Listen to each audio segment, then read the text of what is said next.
संदेश देणारे तथागत महाकारुणिक सम्यक समृद्ध भारतीय राज्यघटनेचे प्रमुख शिल्पकार डॉक्टर बाबासाहेब आंबेडकर यांना माझे त्रिवार अभिवादन आणि बौद्ध रहिवासी संघ यांचे आयोजक आणि सदस्यांनी जे तुमची कार्यकारिणी आहे त्यांनी मला इथं बोलवल्याबद्दल त्यांचे मी आभार मानते आणि मी माझ्या विषयाला सुरुवात करते. बौद्ध धर्मात तसं पाहिलं तर 12ही पौर्णिमा महत्त्वाच्या आहेत. प्रत्येक पौर्णिमेला बुद्धांच्या जीवनामध्ये काही ना काही विशेष घटना घडलेल्या आहेत. त्यापैकी वैशाख पौर्णिमेला जसं म्हणजे सगळ्याच बौद्ध धर्मामध्ये सगळ्याच पौर्णिमा महत्त्वाच्या आहेत, पण बौद्ध धर्मामध्ये वैशाख पौर्णिमेच्या दिवशी जसं बुद्धांचा जन्म, बुद्धांचं ज्ञानप्राप्ती, बुद्धांचं लग्न म्हणजे विवाह आणि बुद्धांचं महापरिनिर्वाण अशा चारही घटना घडलेल्या आहेत. तशाच या आषाढ पौर्णिमेच्या काही महत्त्वपूर्ण घटना घडलेल्या आहेत. या आषाढ पौर्णिमेला 4 महत्त्वपूर्ण घटना घडलेल्या आहेत. पहिली आहे ती म्हणजे महामातेचे स्वप्न आणि महामाता यांना गर्भधारणा याच आषाढी पौर्णिमेला झालेली आहे. दुसरी घटना आहे ते सिद्धार्थ गौतम यांचे महाविनिष्क्रमण. बऱ्याच लोकांना कन्फ्यूज आहे की म्हणजे बुद्धांचं महाविनिष्क्रमण झालं किंवा बुद्धांचं गृहत्याग झाला, तर हे नसून तर ज्यावेळेस सिद्धार्थांनी 29व्या वर्षी गृहत्याग केला होता तर ते बोधिसत्व होते. म्हणजे ज्यावेळेस बोधिसत्व म्हणजे बुद्ध प्राप्तीला 10 पारमिता पूर्ण कराव्या लागतात. म्हणजे लगेच कोणताही म्हणजे पुरुष किंवा हे असं बुद्ध लगेच होत नसतं, तर त्यांना त्या 10 पारमितामधून जावं लागतं. तर सिद्धार्थ गौतम यांचे महाविनिष्क्रमण झालेले आहे, म्हणजे त्यांनी गृहत्याग केलेला आहे याच आषाढी पौर्णिमेचा. आणि आज गुरुपौर्णिमा, बऱ्याच लोकांना ते असं आहे की आज गुरुपौर्णिमा आहे असा समज आहे, पण ही बुद्धांची परंपरा अगोदरच्या काळापासूनच चालत आलेली आहे, ही गुरु शिष्य परंपरा. आणि लास्ट म्हणजे वर्षावास, तर वर्षावासाची सुरुवात झालेली आहे. आता मी विषयाकडे वळते. म्हणजे आज धम्मचक्र प्रवर्तन म्हणजे धम्मचक्र प्रवर्तन आज बुद्धांनी केलेलं आहे आणि ते एकदाच होतं, म्हणजे जास्त म्हणजे सारखं ते होत नाही. बऱ्याच लोकांना असं वाटतं की 14 ऑक्टोबरला धम्मचक्र प्रवर्तन झालेलं आहे, तर ते धम्मचक्र प्रवर्तन नाही झालेलं, तर ते अणुप्रवर्तन झालेलं आहे. तर अशा प्रकारे मी म्हणजे जेवढी मला माहिती आहे मी तुम्हाला सांगण्याचा प्रयत्न करणार आहे. तर आणि आज प्रथम वर्षावासाची सुरुवात झालेली आहे. तर येथे उपस्थित धम्म बांधव, उपासक, उपासिका यांना मी प्रथम धम्मचक्र प्रवर्तन दिनाच्या आणि वर्षावासाच्या प्रथम तुम्हाला शुभेच्छा देते. शाक्यांमध्ये असा एक उत्सव होता, म्हणजे वप्रमंगल नावाचा एक उत्सव होता. तो 7 दिवस चालायचा. तर ते 7 दिवसामध्ये चालत होता. तर 7व्या दिवशी महामायानी म्हणजे लवकर उठल्या, त्या सुगंधाने अशा म्हणजे पुष्पांनी वगैरे स्नान वगैरे त्यांनी करून म्हणजे सर्व ब्राह्मण लोकांना दान दक्षिणा, बरेच म्हणजे आपण जसं एखादं अष्टशी उपोषण पालन करतो अगदी त्याचप्रमाणे त्यांनी त्या दिवशी उठून सर्व ब्राह्मणांना दान दक्षिणा वगैरे देऊन त्यांनी एक म्हणजे हे केलं होतं, म्हणजे एक व्रत केलं होतं. आणि 7व्या दिवशी त्या म्हणजे शयनकक्षात म्हणजे सुसज्जित म्हणजे फुलांनी असं सजवलेलं वगैरे बरंच म्हणजे अशी छान व्यवस्था केलेली होती. आणि त्या शयन कक्षात गेल्या आणि शुद्धोदर आणि महामायांचा एकांत होऊन म्हणजे त्यांना याच आषाढ पौर्णिमेच्या दिवशी गर्भधारणा झालेली आहे. तो दिवस म्हणजे 564 इसवी सन पूर्व 564. अशा प्रकारे स्वप्न हे स्वप्नच असतं. स्वप्न म्हणजे हे अनुभूती असतं, सत्यामध्ये उतरायचा प्रयत्न केला जात नाही. आणि बौद्ध ग्रंथामध्ये ज्या वेळेस स्वप्नांचा जिक्र होतो त्यावेळेस आपण हे महामातांचं स्वप्न हे आवर्जून घेतलं जातं. तर त्या स्वप्नामध्ये त्यांना म्हणजे 6 सोंडेचा म्हणजे कुठं म्हणजे बरीच तुम्हाला वेगवेगळी माहिती भेटेल, म्हणजे बरीच मी म्हणजे माहिती घेतलेली आहे. तर गजराज म्हणजे श्वेतकमळाची माळ घेऊन तो म्हणजे महाराणीच्या याच्यामध्ये येतो, शयन कक्षामध्ये येतो. आणि तिथं ते 3 वेळा म्हणजे गजराज पांढरं कमळ जे असतं, म्हणजे आता बघा सिद्धार्थ गौतमाच्या जन्माचं प्रतीक कमळ आहे, यौवनाचं प्रतीक कसं बैल आहे, म्हणजे सांड म्हणतो ना आपण सांड. आणि महाविनिष्क्रमाचं प्रतीक त्यांचं घोडा आहे. तर हे असं त्यांचं प्रतीक आहे. तर श्वेत कमळांनी ते घेऊन येतात आणि त्यांना 3 वेळेस प्रदक्षिणा घालतात आणि विचारतात. म्हणजे तो जो हत्ती असतो ते सुमेध बोधिसत्व असतो आणि त्याचा हा पृथ्वी तलावरचा शेवटचा जन्म असतो आणि तो महामायाला विचारतो की मी माझा हा म्हणजे आता शेवटचा जन्म आहे आणि मी तुझ्या म्हणजे खुशीमध्ये येऊ शकतो का. तर महाराणीला असं एवढं हे झालं आणि लगेच जाग आली. मग हे स्वप्न संपल्यानंतर दुसऱ्या दिवशी शुद्धोदन राजाला महामाता हे सगळं स्वप्न सांगते. मग ह्या स्वप्नाचा उलगडा करण्यासाठी शुद्धोदन राजाने काय केलं, स्वप्न विद्येमध्ये पारंगत होते. म्हणजे त्यांना तर आता हे स्वप्न आहे म्हणजे ह्याचा अर्थ कसा लागतो. आपल्याला पण काही स्वप्न पडतात, आपण म्हणतो बापरे असं झालं म्हणजे कसं असेल याचं काय असा अर्थ लावतो ना आपण. तर अगदी तशाच प्रमाणे त्यांनी काय केलं, त्यांना हा अर्थबोध कळाला नसल्यामुळं 8 ब्राह्मणांना त्यांनी बोलवलं. म्हणजे ते ब्राह्मण स्वप्न विद्येमध्ये पारंगत होते, त्यांना त्यांनी बोलवलं आणि त्याच्यामध्ये ना जे कौंडिन्य असतात ना, म्हणजे तुमच्या माहितीप्रमाणे जे पंचवर्गीय भिक्खू जे असतात ना, कौंडिन्य, महानाम, भद्रिक, अश्वजित हे सगळे जे आहेत ना ते त्यांच्या लहानपणचे आहेत. म्हणजे तुमच्या एक माहितीसाठी मी सांगते. तर कौंडिन्याने काय सांगितलं आणि पुढंच कौंडिन्य जाऊन ते अरहंत बनतात. तर कौंडिन्य सांगितले की राजन तुम्हाला काही घाबरायचं किंवा चिंता करायची काही काळजी नाही. म्हणजे तुमच्या घरी लवकरच एक राजपुत्र किंवा एक बाळ जन्माला येणार आहे आणि ते जर बाळ म्हणजे संसारात जर रमलं तर म्हणजे चक्रवर्ती सम्राट बनेल, अन्यथा जर संन्यास धारण केला तर जगाला अंधकारातून किंवा दुःखमुक्तीचा मार्ग तो सम्यक समृद्ध बनेल. मग हे असं स्वप्न सांगितल्यानंतर महामायाला म्हणजे आषाढ पौर्णिमाचाच दिवस होता आणि आषाढ पौर्णिमेला म्हणजे गर्भधारणा झाली आहे आणि विविध म्हणजे बऱ्याच म्हणजे खूप मला सांगताना वाईट वाटतं, भारतामध्ये एवढं बौद्ध धर्माचा किंवा बौद्ध धर्माचा प्रचार प्रसार झालेला नाही. जर तुम्ही व्हिएतनाम, थायलंड, म्हणजे श्रीलंका ह्या बौद्ध राष्ट्रामध्ये जर गेला ना तर म्हणजे भरपूर मोठे मोठे उत्सव साजरे करतात बौद्धांचे वगैरे. म्हणजे प्रत्येक पौर्णिमा ह्या हे करतात. श्रीलंकामध्ये जे ज्येष्ठ पौर्णिमेला तपस्वी भल्लींनी भगवान बुद्धाने त्यांना केश धातू दिला होता. त्यांनी 145 फुटाचा तिथं पॅगोडा आहे. आता सुद्धा तुम्ही यूट्यूबवर बघू शकता, सर्च करू शकता.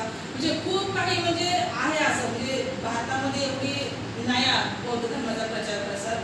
तर हे असं आहे. तर मग ह्या दिवशी बौद्ध आणि ह्या आषाढी पौर्णिमेला बऱ्याच देशामध्ये म्हणजे बौद्ध राष्ट्रामध्ये गर्भमंगल दिन म्हणून देखील हा साजरा केला जातो. म्हणजे आपल्याला ह्या आषाढी पौर्णिमेच्या ह्याच्यामध्ये एक बोधिसत्व किंवा एक गर्भधारणा झाली किंवा पुढे आपल्याला बुद्ध मिळणारा ही एक घटना घडलेली आहे. दुसरी घटना आहे की बऱ्याच लोकांना किंवा असं वाचण्यात येतं किंवा हे आहे की सिद्धार्थ गौतमाने वयाच्या 29 ग्रहत्याग केला. ठीक आहे, पण ह्या 29व्या वर्षात असा प्रश्न पडला नाही का तुम्हाला की ह्या 29 वर्षामध्ये सिद्धार्थ गौतमाने कधीच वृद्ध किंवा रोगी किंवा आजारी किंवा असं मृतदेह किंवा संन्यासी बघितलाच नसेल का. तर तुम्ही वाचा, भगवान बुद्धाने त्यांच्या धर्मामध्ये असं लिहिलं की असं नाही आहे, ही अशी घटना नाही. तर त्यांचं ग्रहत्यागाचं कारण वेगळं होतं. म्हणजे राम अगोदर काय असायचं, 16 महाजनपद होते. म्हणजे छोटे छोटे आता आपले कसे राज्य आहेत, महाराष्ट्र, तमिळनाडू, गुजरात हे जसे राष्ट्र आहेत तसे त्यावेळेस महाजनपद होते. म्हणजे कोशल, सुरसेन म्हणजे चंपा किंवा अवंती, कंबोज असे म्हणजे 16 महाजनपद आहेत. आणि आपले हे शाक्य गणराज्य होते. हे शाक्य गणराज्याचे होते आणि यांची म्हणजे भगवान बुद्धांची माता ही कोलीय वंशातील होती. तर रामचे कोलीय आणि शाक्य कपिलवस्तूची शाक्य यांच्या राज्यामधून एक नदी वाहत होती, रोहिणी नदी वाहत होती आणि ह्या नदीचं पाणी दरवर्षी त्यांच्यात वाद व्हायचा की म्हणजे कोलियांनी जास्त घ्यायचं की म्हणजे रामचे कोली आणि शाक्याने जास्त घ्यायचं. तर ह्याच्यामधून नेहमी अशी तफावत व्हायची आणि ते पाणी म्हणजे किती आणि कसं घ्यावं ह्याच्यावरून नेहमी वाद असायचा. आणि संघ होते तर 21व्या वर्षी भगवान बुद्ध जे सिद्धार्थ गौतम यांनी संघात प्रवेश केला होता आणि ज्यावेळेस संघात प्रवेश केला होता त्यावेळेस त्यांनी अशा नियम होते, अटी होत्या की तुम्ही जे काही असेल तर ते संघाच्या परीनेच केलं पाहिजे. संघाला जे आहे व्यवस्थित जे वाटेल किंवा संघाच्या बाजूने बोललं पाहिजे, संघाबद्दल तुम्ही एकनिष्ठ राहायला पाहिजे असं प्रतिज्ञा असायची आणि मग ते संघात प्रवेश करायचे. तर सिद्धार्थ गौतमांना हे मान्य नव्हतं, म्हणून ते काय बोलले की इकडचे रामची खोले यांचे 2 लोक आणि शाक्यगणातील 2 लोक, त्यातून एक म्हणजे हे एक पंच निवडावा आणि पंचाचा नियमाने म्हणजे जसं वाटल की बाबा तुम्ही किती पाणी घेणार असा निर्णय लावला तर ते बरोबर होईल. पण हे असं बोलल्यानंतर त्यांच्यामध्ये मत हे केलं की म्हणजे पोलीस त्यांच्या बाजूने नव्हतं, सर्वांना काय होतं, युद्धच होतं. मग सिद्धार्थ गौतम एकटे पडले आणि मग सिद्धार्थ गौतम म्हणले की तुम्ही जी मला शिक्षा देणार ती मी मान्य करायला तयार आहे, कारण मला तर आता युद्ध नको आहे, त्यामुळे तुम्ही जी संघ शिक्षा देईल ती मी मान्य करायला तयार आहे. मग त्यांच्या पुढे 3 पर्याय होते, म्हणजे एक युद्धात सामील व्हायचं, संघात सामील व्हायचं आणि युद्ध करायचं, आणि दुसरं होतं की देहदंड शासन म्हणजे देहदंड शासन आणि ग्रहत्याग म्हणजे घराचा त्याग करणं, आणि तिसरं होतं ते पूर्ण त्यांच्या आई वडिलांची मालमत्ता जप्त करायची आणि जप्त करून त्या त्यांच्यावर बहिष्कार टाकायचा, म्हणजे समाजात त्यांना म्हणजे कोण बोलायचं नाही काय नाही असं बहिष्कार टाकायचा. मग हे असं असल्यावर मग सिद्धार्थ गौतमांना प्रश्न पडला की आता काय करायचं, कारण पहिला पर्याय त्यांना मान्य नव्हता, कारण त्यांना युद्ध नको होतं, आणि तिसरा पर्याय होता ते म्हणजे की हा तर माझा गुन्हा आहे, त्यामध्ये माझ्या आई वडिलांचा काही यामध्ये दोष नाही, तर मला दुसरा पर्याय मी निवडणार.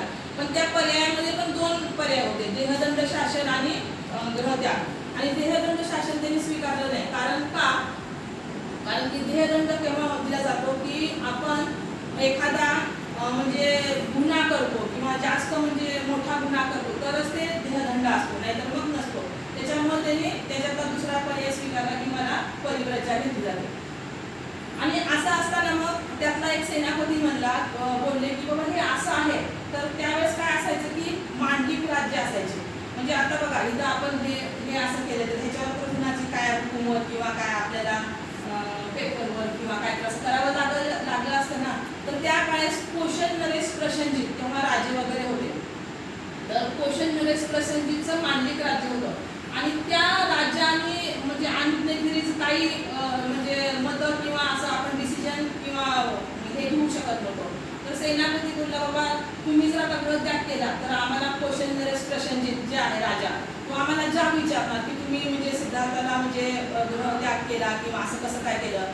तर त्यांनी म्हणजे एकदम अतिशय चांगलं उत्तर दिलं की तुम्ही त्याची काही टेन्शन घेऊ नका, मी बरोबर म्हणजे सांगेन त्यांना असं की मग असं असेल तर मी काय करतो, मी डायरेक्ट परिव्राज्य घेतो आणि मग गृहत्याग करतो, म्हणजे काय होणार कुणाला म्हणजे संशय येणार नाही की मला बाबा देहाटन किंवा म्हणजे असं जावं लागलंय असं म्हणता येणार नाही. त्यामुळं मी काय करतो परिव्राज्य घेऊन मगच मी गृहत्याग करतो.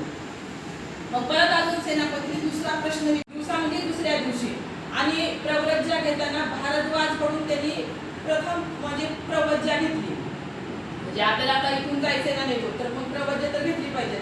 मग भारद्वाज ऋषीकडून त्यांनी प्रव्रज्या घेऊन मग दुसऱ्या दिवशी आपला घोडा कंठक आणि छन्न नावाचा हा असतो आपला साथीदार त्यांचा, मग ते अनुमा नदीच्या जातात तिथं, मग त्यांनी आपले तलवारीचे सगळं काशाग्रस्त सगळं म्हणजे त्यागून म्हणजे तिथं केश वगैरे कर्तन करून ते तिथं नंतर गृहत्याग करतात. आणि ही घटना देखील म्हणजे गृहत्यागाची घटना देखील आषाढ पौर्णिमेच्या दिवशीच घडलेली आहे. ही एक दुसरी घटना घडलेली आहे. तिसरी म्हणजे खूप महत्त्वाची घटना आहे. सारनाथमध्ये म्हणजे ज्या वेळेस ऋषीपतन मृगदाय ईसीपतन म्हणजे ईसी म्हणजे हा ईसी शब्द जो आहे ना तो पाली शब्द आहे. ईसीपतन मृगदाय म्हणतात, तर ते ईसी नसून ऋषीपतन मृगदाय वनामध्ये त्यांनी केलेलं आहे. ज्या वेळेस बुद्धांना ज्ञानप्राप्ती झाली बोधगयाला, तर ते बोधगयाला ज्ञानप्राप्त जाऊन ते तिथून सोडून गेले की आता हा मला हे बुद्धत्व प्राप्त झालं आहे आणि मी हे ज्ञान कुणाला सांगू कुणाला नाही सांगू, किंवा मी जे हे ज्ञान प्राप्त केलं आहे हे सर्वसामान्यांना समजेल का, उमजेल का, ठीक आहे बाबा समजलं तर ते आत्मसात करतील का, नाही केलं तर मला पण त्रास होईल त्यांना पण त्रास होईल. मग हे जे असे मनात त्यांच्या गोंधळ चालू होता, या गोंधळालाच म्हणजे बुद्धांचा विषाद योग म्हणतात. म्हणजे त्यांचं मन सद्धमाकडे न झुकता निष्क्रियतेकडे गेलं. म्हणजे आपल्यामध्ये पण कधी कधी वाईट निगेटिव्ह विचार येतात बघा, किंवा मी हे असं जर केलंय तर मग मी हा धर्म कुणाला देऊ, हा धर्म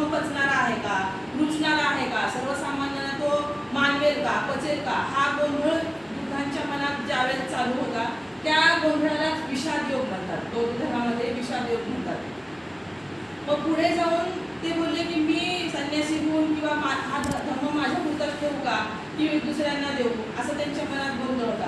मग त्यांना आपला म्हणजे बुद्धांचे प्रथम गुरु आला कलाम ते गुरु ऋषीच्या वनात गेले, बरेच हे झालं. मग वैरागाची कसोटी वगैरे तुम्ही वाचलं असेल, मी थोडं डिटेलमध्ये नाही सांगत, परत वेळ मिळाला तर मी डिटेलमध्ये सांगेन. तर मग त्यांनी काय केलं, प्रथम आपल्या गुरूंना हा धर्म देण्याचं ठरवलं, गुरु आला कलामला. पण त्यांच्या बुद्धत्व प्राप्तीनंतर त्यांच्या दिव्य चक्षुने जाणलं की आता आपले गुरु ह्या म्हणजे दुनियेमध्ये नाही आहेत, म्हणजे ते मृत्यूला पावले आहेत. मग आता हे ज्ञान कुणाला द्यायचं, तर पुढं उद्धवराम म्हणजे उद्धवरामाने त्यांना ध्यानाची 7वी पायरी शिकवली होती. ते त्यांचे दुसरे गुरु होते उद्धवरामपुत्र. तर त्या उद्धवरामपुत्राला हे आपण ज्ञान देऊ असं त्यांच्या मनात विचार आला. पण नंतर त्यांना ते पण कळालं की ते हे उद्धवरामपुत्र आहेत ना, हे पण एका आठवड्यापूर्वीच मृत्यू पावलेले आहेत. मग 250 किलोमीटरचा प्रवास करून मग त्यांनी विचार केला की आपल्यासोबत राजगृहामध्ये पण थोडे दिवस 5 परिव्राजक होते आणि आपल्यासोबत बोधगयेमध्ये उर्विलेच्या जंगलामध्ये जे 5 परिव्राजक होते. परिव्राजक म्हणजे काय, आता आपण नेहमी शब्द ऐकतो परिव्राजक वगैरे, तर परिव्राजक म्हणजे जे परिवाराला वर्ज्य केलेलं आहे असे म्हणजे ते परिव्राजक. म्हणजे एक प्रकारचे संन्यासी, म्हणजे ब्राह्मण लोक वगैरे नाही, म्हणजे ज्यांनी संन्यास घेतला आहे त्यांना परिव्राजक म्हणतात, जे जे परिवाराला वर्ज्य केलेलं आहे. ते 5 परिव्राजक त्यांनी माझी सेवा केलेली आहे आणि त्यांनी पण ध्यानाच्या मार्गात होते, दुःखमुक्तीचा मार्ग किंवा त्यांना जे हवं आहे ते प्राप्त करण्याच्या मार्गात होते. जर मी त्यांना माझी सेवा केलेली आहे, जर मी हा माझा धम्म सद्धम्म जर मी त्यांना सांगितला तर म्हणजे त्यांना हा नवीन एक मार्ग वसणार, म्हणजे ते अंधकारात जाणार नाही. त्यामुळे मग त्यांनी काय केलं आणि हे जे 5 परिव्राजक होते, 5 भिक्षू होते, हे वाराणसीच्या उत्तर प्रदेशमध्ये वाराणसीचे ऋषीपतन मृगदाय आहे, तिथं त्यांनी ते पहिला धम्मचक्र प्रवर्तन पहिलं केलेलं आहे त्यांनी, म्हणजे सारखं नाही. आणि डॉक्टर बाबासाहेब आंबेडकरांनी जे केलं आहे ते धम्मदीक्षा दिलेली आहे. धम्म चक्र एकदा झालेलं आहे आणि ते आजच्या दिवशी झालं आहे, ते आषाढ पौर्णिमेच्या दिवशीच झालेलं आहे. म्हणून पूर्ण भारतामध्ये जेवढे म्हणजे जगामध्ये जेवढे बौद्ध राष्ट्र आहेत ते धम्मचक्र प्रवर्तन म्हणून आजचा दिवस खूप मोठ्या आनंदाने उत्साहाने म्हणजे पार पाडलं जाते. हे पण तुम्हाला माहीत असावं म्हणून मी सांगते.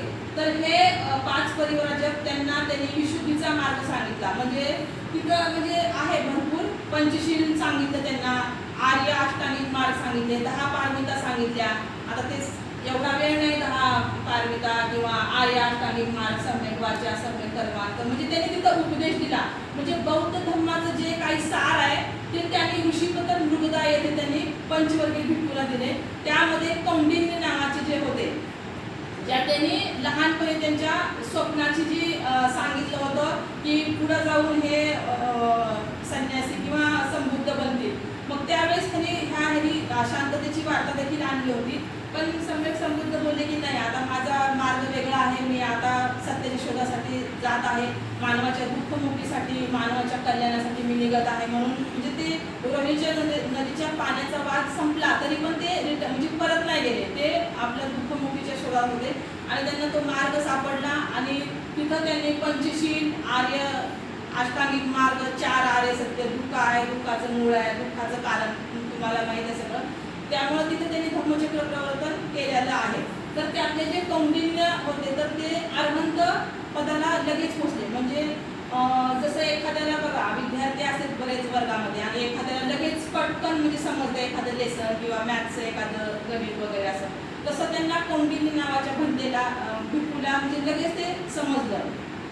आणि असं म्हणतात की म्हणजे जे आपण त्रिशरणातील जे सूक्त आहेत, बुद्धं शरणं गच्छामि धम्मं, हे बुद्धगयेमध्ये बुद्धं शरणं गच्छामि होतं. आणि जर इथं जर होतं तर धम्मं शरणं गच्छामि ज्येष्ठ पौर्णिमेला जे 2च उपासक होते, तपस्सू आणि भल्लिक. तपस्सू भल्लिक हे 2 पहिले प्रथम बुद्धांचे उपासक होते.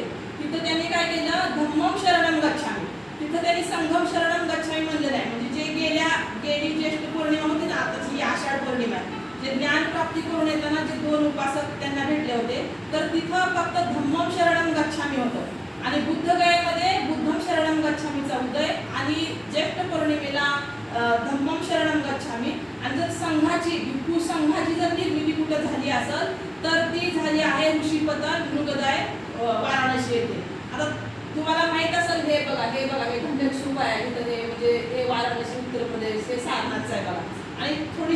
2 मिनिटात हे असल्यामुळे सांगते. याचा जे शोध आहे म्हणजे हे इंग्रज ब्रिटिश अधिकारी 1835 1834-35च्या काळामध्ये भारतामध्ये आले होते आणि कलकत्त्यामध्ये ते एशियट सोसायटीची काहीतरी म्हणजे ए असं आहे ना ते इंडियन आर्कॉलॉजीचे ते अध्यक्ष का असेच काहीतरी आहेत होते ते.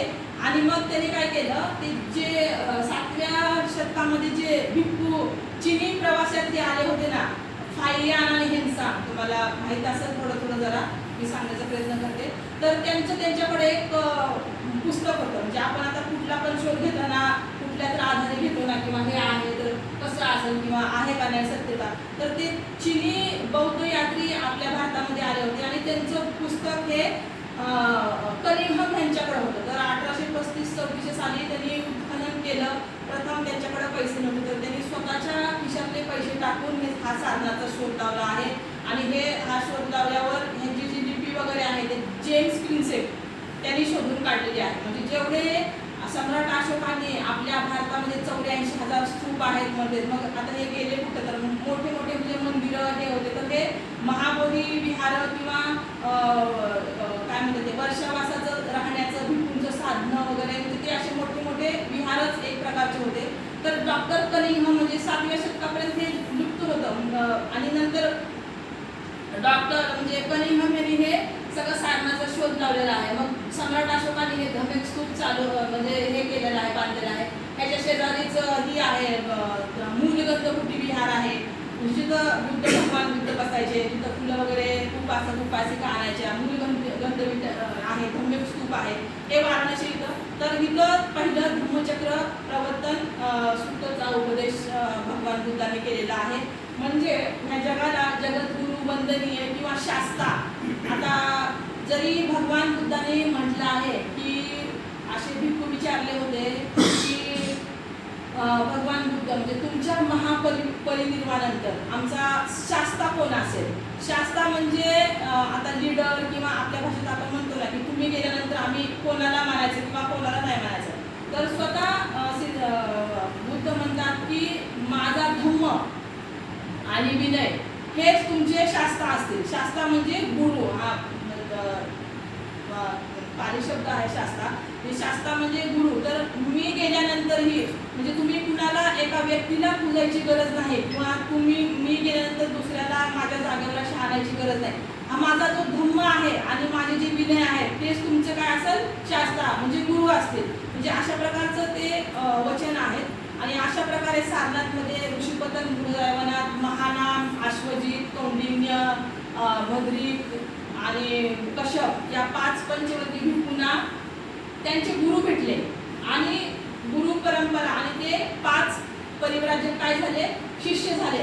तर ही बुद्धांची प्राचीन परंपरा आहे की बुद्ध म्हणजे गुरु आणि शिष्याची परंपरा त्या धम्मचक्र प्रवर्तनाच्या दिवशीपासून आहे. म्हणून आपण या आषाढी पौर्णिमेला गुरुपौर्णिमा देखील म्हणून देखील ओळखतो. म्हणजे ही आहे 3री घटना घडलेली आहे. आणि 4थी घटना म्हणजे वर्षावास. म्हणजे हे आता हे बौद्ध रहिवासी संघाने म्हणजे हे मी आता विचारलं ताईंना आल्यावर की हे कितवं वर्ष आहे. मला वाटलं पहिलंच असेल पण हे 14वं वर्ष आहे. म्हणजे ह्यांचं तर खूप छान उपक्रम करताय इथले सगळे कार्यकर्ते वगैरे आणि छान आम्ही म्हणजे कधी येते वगैरे तुमची तोंडवळख आहे मला सगळ्यांची जशी पण खूप छान आहे. आणि ही जी परंपरा किंवा ही तुम्ही आम्ही चालू केलेली नाही तर ही परंपरा बुद्धांच्या काळापासून म्हणजे 2500 वर्षापासून म्हणजे 2600 वर्षापासूनची ही परंपरा आहे. एकदा काय झालं होतं म्हणजे वर्षावासचं थोडं मी महत्त्व सांगते. तुम्ही तर सगळे जाणकार आहातच इथे बसलेले. तर एकदा विपुल पर्वतावर म्हणजे बुद्ध बसले होते आणि म्हणजे ग्रामस्थ किंवा उपासिका म्हणतात की त्यावेळेस पण असं नव्हतं की ह्यांचा धम्म होता किंवा हे होतं किंवा बरेच कर्मकांड किंवा बरेच संप्रदाय पण त्या काळात होते. आणि म्हणजे नरबळी द्यायची होती प्रथा परंपरा किंवा असे नरबळी किंवा असे मोठ्या प्राण्यांना यज्ञ हवन वगैरे असे करत होते बरेच प्रकारे. म्हणूनच त्यांनी शंका व्यक्त केली की माझा हा धर्म कुणाला समजेल का म्हणून. तर मग वर्षावासाच्या वेळेस सर्व उपासिका म्हणायची की तुमचा तर धर्म हा करुणा मैत्री भाव म्हणजे ह्याचा आहे. सगळे म्हणजे शांत असतात ह्या 3 महिन्यामध्ये म्हणजे तुमची तुमचे भिप्पू सगळे म्हणजे पावसाळ्याच्या दिवसामध्ये कसे हिरवे गवत येतंय, छोटे छोटं ते गवत तुडवतात, बाकी छोटे छोटे किड्या मुंग्या आहेत. तर आपण आहे पानाने पाता वेळ म्हणजे सिक्कापदम समाधान ते एक आहे आपलं शील, तर ते तुमचं शील तुटतं. हे तुमची भिप्पू अशी कशी बाबा की सगळं पावसाळ्यात जातात. आणि तसं असून देखील मग पावसाळा असल्यामुळं पूर यायचा भरपूर. त्या पुरामध्ये काही भिप्पू लोक वाहून जायचे किंवा मग सर्दी ताप खोकला अशा आजारी पडायचे. मग त्यांना एकच चिवर असायचं, मग ते चिवर एक असल्यामुळं ते वाळ वगैरे घालायचे असे कुठं, तर मग त्यांना असं राहावं लागायचं विदाऊट कपड्याचं वगैरे. तर हे असं बरोबर नाही. मग अशी ह्यांच्याकडं प्रॉब्लेम आल्यामुळं मग त्यावेळेस भगवान बुद्धाने सांगितलं की आणि तुम्ही आता पावसाळ्याच्या दिवसामध्ये भिप्पूनं वर्षावास करायचा. आता वर्षावास करायचा म्हणजे आता मी पण ऐकते बरेच उपासिका म्हणतात की आता आमचा वर्षावास चालू होणार. तर मी सांगते की उपासक उपासिकेंचा वर्षावास नसतो किंवा श्रामणेरीचा देखील वर्षावास नसतो. वर्षावास कुणाचा असतो? जे भिक्खू आहेत त्यांचाच वर्षावास असतो. आणि आपलं काय असतंय? आपलं अधिष्ठान असतंय, आपलं संकल्प असते. संकल्प म्हणजे काय बघा, आता आर्य अष्टांगिक मार्गामध्ये सम्यक संकल्प आहे की तो संकल्प करायचा असतो की आम्ही हे काम करणार किंवा हे करणार. आणि अधिष्ठान काय असतं की ते 10 पारमितांमध्ये आहे बघा, तुमच्या वाचण्यात आलं तर की अधिष्ठान एक आहे. अधिष्ठान म्हणजे काय की जे आपण हाती घेतलेलं काम, एखादं हाती घेतले काम ते दृढ निश्चयाने संपूर्णत्वास नेलं, त्याला अधिष्ठान म्हणते. तर आपण काय करायचं असतं ह्या वर्षावासामध्ये? ही बुद्धांची प्राचीन परंपरा चालत आलेली आहे. आणि विशेष म्हणजे आज देखील ही वर्षावासाची परंपरा चालू आहे. त्याचंच हे आज एक वर्षावासाचं पुष्प आहे. ही खूप छान गोष्ट आहे, मला खूप आवडली. तर हे वर्षावासाच्या वेळेस काय करायचं असते आपण की पंचशील धारण करायचं असते. आता हे बुद्ध आणि त्यांचा धर्म ह्याच्यामध्ये तुम्ही वाचताल, तुम्हाला बऱ्याच गोष्टी माहीत होतील. पण मी सांगू इच्छिते की तुम्हाला उपासक उपासिकेंना की पंचशील तर पाळायचं असतंय, पण तुम्हाला जर अधिष्ठान करायचंय वर्षावासामध्ये तर भिक्खूंना दान धर्म द्या. भिक्खूंना नाही दिलं तर तुम्ही दुसऱ्यांना इतरांना दान धर्म द्या. किंवा एखादं गोरगरीब आहे आणि मला मिस्टरांनी सांगितले माझ्या की इंग्रज भाऊ म्हणजे थोडा परिचय दिला होता मला की आदिवासी पाड्यामध्ये जातात, कम्प्युटर देणं म्हणा किंवा कपडे देणं म्हणा, म्हणजे खरंच ही खूप चांगली गोष्ट आहे. म्हणजे आपण एखाद्याला दान दिलं पण खूप चांगली गोष्ट आहे, कारण दानातूनच त्यागाची भावना येते आपल्याला. तर हे असं करणं तर खूप चांगली गोष्ट आहे. तर आर्य उपसक पालन करावं लागणार किंवा अष्टशील पालन करा तुम्ही. तुम्हाला पंचशील माहीत आहे.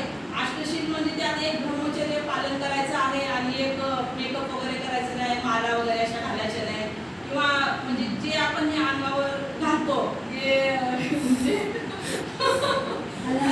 घड्याळ आहे किंवा गळ्यातलं आहे, हा जे आहे, तर ह्याच्यातून काय होतं आपल्याला की काय म्हणतात त्याला अहंकार येतो असा. तर आपण एकदम साधं सिंपल राहिलं पाहिजे आणि आपले विचार नेहमी शुद्ध ठेवले पाहिजेत. आपण प्रत्येक वेळेस ज्ञान ग्रहण केलं पाहिजे. बाबा हे काय, हे असंच का, मग हे इथं बांधलं, हे कुणी बांधलं, कसा शोध लागला, म्हणजे कसं, म्हणजे असे एखादा एक लिंक लागत तुम्हाला अभ्यासाची आवड निर्माण करा. म्हणजे हा बौद्ध धर्म इतका सुंदर आणि इतका छान आहे ना. ह्याच्यामध्ये राजे महाराजा आहेत, म्हणजे त्यांनी धम्माला कसा राजाश्रय दिला आहे. म्हणजे हे कसं तुम्हाला कळणार नंतर, तुम्ही ज्या वेळेस अभ्यास करत जाणार त्यावेळेस तुम्हाला कळणार. तर मी काय म्हणते, तर अष्टशील चाललं होतं आपलं. तर उच्च म्हणजे शयनावर झोपायचं नाही. आपण एक दिवशी खाली बसायचं, खाली बसून बघा किती चांगलं वाटतंय. म्हणजे टेन्शन नाही, कारण वर उठणारे तर दन करून खाली आपटणारच आहेत, खाली बसलेले काही टेन्शन नाही. तर वर नाही बसायचं, म्हणजे एक आपल्या मनामध्ये सुद्धा म्हणजे अशी व्यवस्थित एक भावना येते. आणि हे अष्टशील पालन करण्याचं दुसरं काय माहिती का, जे आता बघा आपण म्हणतो माझा मुलगा डॉक्टर व्हायला पाहिजे, इंजिनियर व्हायला पाहिजे, वकील व्हायला पाहिजे, पण कोण असं म्हणतंय का की माझा मुलगा भिक्खू व्हायला पाहिजे? त्याला खूप मोठं मन लागतंय. आणि हे मोठं मन व्हायला लागायला किंवा हे जे पूर्व आहे, जे प्री प्रायमरी जे आपण म्हणतो, जे आता आपल्याला जर एखादं काम करायचं आहे त्या आपण नियोजन जे म्हणतो ना, तर ते भिक्खुनी होण्यासाठी म्हणजे आपण अष्टशील पालन केलं ना, तर तुम्ही 3 महिने नका करू. तुम्हाला जर जास्त वाटत असेल 3 महिने, तर तुम्ही काय करा, 4 महिन्याचं 4 आहेत ना ते अष्टमी आणि पौर्णिमा, ते 4 जरी म्हणजे 4 म्हणजे 12 तुम्ही उपसत केले तरी चालेल. कारण ह्या वर्षावासाच्या काळामध्ये उपसत तुम्ही जेवढं जास्त कराल तेवढं म्हणजे तुम्हाला फळ मिळणार. लाभदायक फळ मिळणार. म्हणजे हे अशी एक वर्षावासाची परंपरा बुद्धाने सुरू केलेली आहे आणि माहिती तर तुम्हाला मिळणारच आहे इकडून तिकडून, पण तुम्ही ना आपलं आचरण शुद्ध ठेवलं पाहिजे. म्हणजे बरेच लोक मी म्हणते, म्हणजे मलाच कधी कधी शंका पडते की म्हणजे मी एक बोलणार एक करणार, किंवा म्हणजे असतेच समाजामध्ये असे काय काय म्हणजे सुरा मेले म्हणजे माझ खाना शिक्षापदम समाधी आम्ही आणि दारू पिणं, म्हणजे हे बरोबर नाही ना तुम्ही. आणि खरंच तुम्हाला सांगते, जसं दुसऱ्याच्या म्हणजे धर्मामध्ये किंवा ह्याच्यामध्ये जसं आहे तसं हा आपला म्हणजे बौद्ध धर्म कसा आहे, आचरणावर अवलंबून आहे. आता मी इथे येऊन बोलणार आणि मी काय तर बाहेर जाऊन करणार ते योग्य नाही, कारण मला माहित आहे मी इथं येते किंवा कुठे तर मी बोलते, कारण मी नेहमी मग समाजात मी सजगच राहणार नाही बाबा. आपण म्हणजे ही कुठंतरी भीती असते माणसाला, आणि ही भीती यायचं कारण म्हणजे बुद्ध धर्म आहे. आणि जोपर्यंत आपण बुद्ध धर्माचा अभ्यास नाही करत तोपर्यंत भीती येणारच नाही किंवा नम्रता येणार नाही. आपण आलो की लगेच जय भीम केलं पाहिजे, सगळ्यांना हसून खेळून बोललं पाहिजे. म्हणजे माणसाच्या आयुष्यात काय नाही, म्हणजे आहे तेवढंच आयुष्य आहे. आणि वृद्धत्व तर म्हणजे खूपच कठीण परिस्थिती आहे.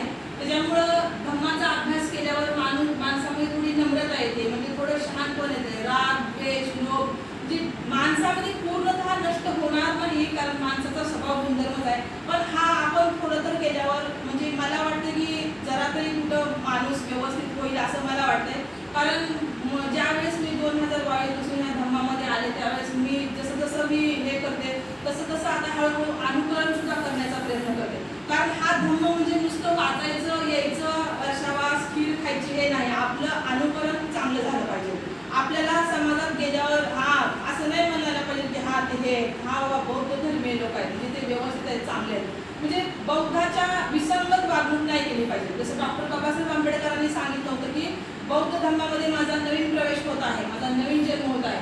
आणि मी एक वाक्य आहे त्याच्यामध्ये की बौद्ध धर्माचा म्हणजे विसंगत मी कोणतेही कार्य करणार नाही. मग आपल्याला डॉक्टर बाबासाहेब आंबेडकरांमुळे एवढा चांगला धम्म दिला आहे. धम्मामध्ये पंचशील आहे, अष्टशील आहे.